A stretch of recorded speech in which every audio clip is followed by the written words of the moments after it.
طبعا يعني يمكن اشار الاستاذ احمد سعيد الى ان الدراما والحكي جاءت على الهامش. ما اعرفش ده موضوع كان برضه يناقش.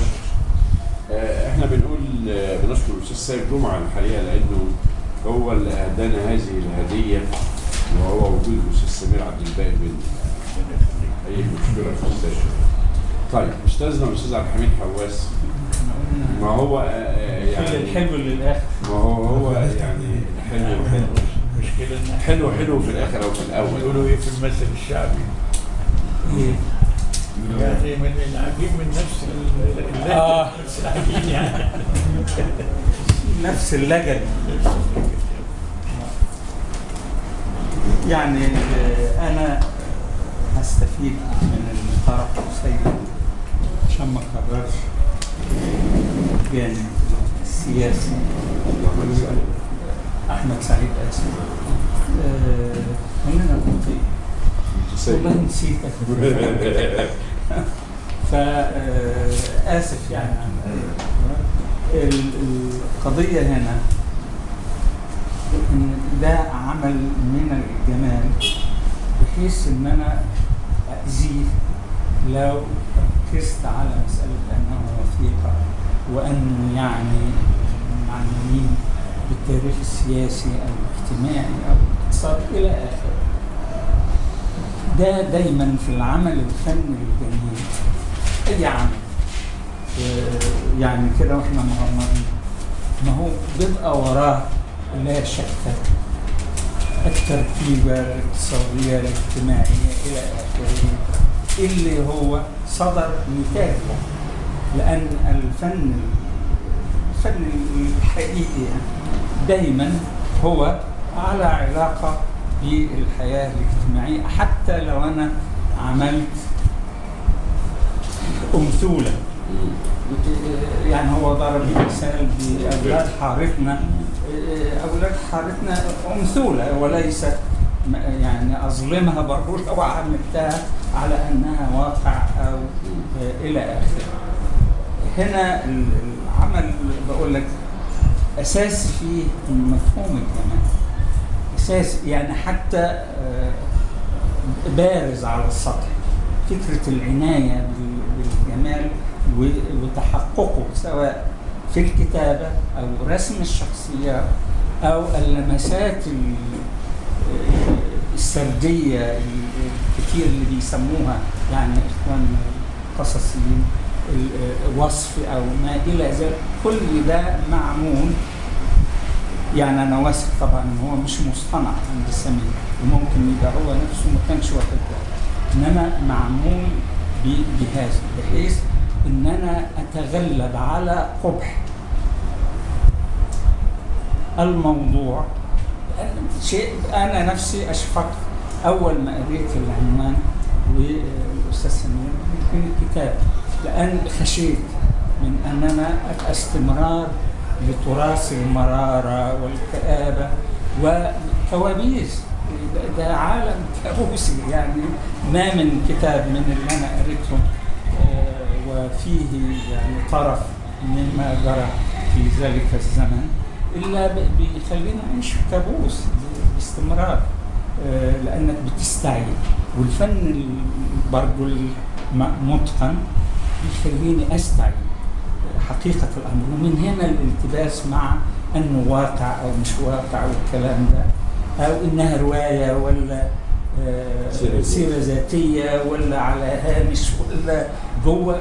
كل ده أن في النهاية أنا مع عمل قصصي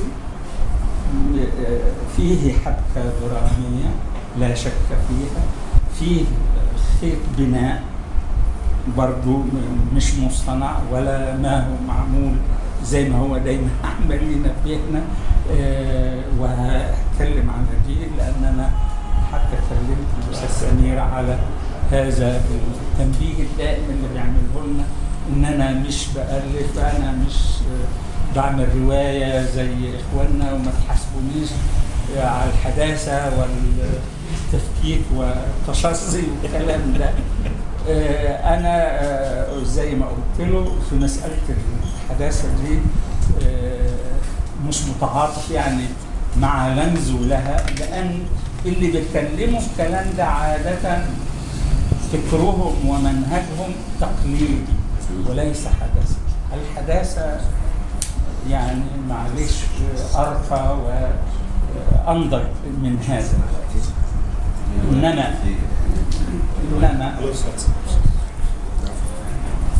نرجع تاني لمسألة بقول لك أن هذا العمل فيه في تركيبه نفسه البنية هذا التوتر أو الصراع أو الجدل نسميه كما تهوى بين القبح والجمال، وطبعا هو منحاز للجمال بشكل ساطع.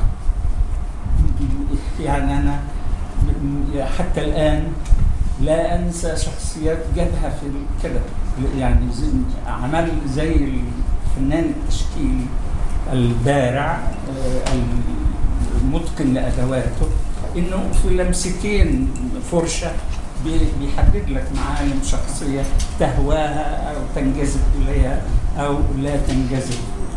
عبد العزيز الحريري اللي جاي في السكة وغيره من الشخصيات، لمسات بفرشة سريعة ومع ذلك ينتصب أمامك شخصية ذات دلالة وتفضل باقية في دماغك.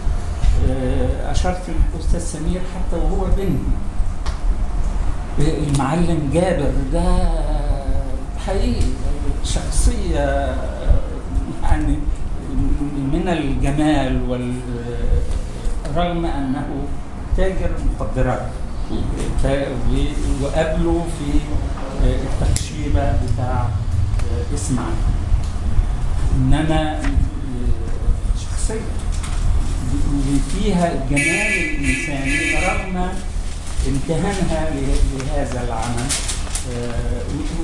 وحتى هو نفسه جميل، أناقته جميلة إلى آخره. أقوى من هذا ويثبت هذا الجمال زوجته الثالثة ما عرفتش اسمها إيه.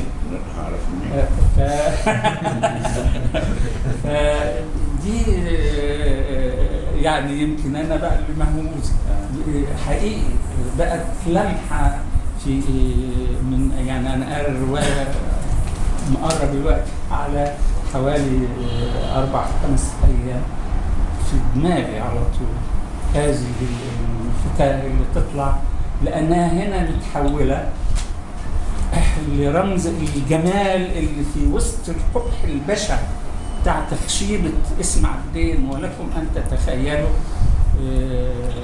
اللي ما مالش فيه هواية الدخول للتخشيبات يعني البشاعة والقذارة والعفن إلى آخره،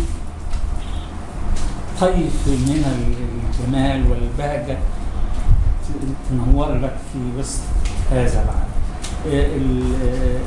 العمل كله الحقيقة بقول لك استمرار لهذا التقابل طول الوقت ما بين القبح والمفترض واللي موجود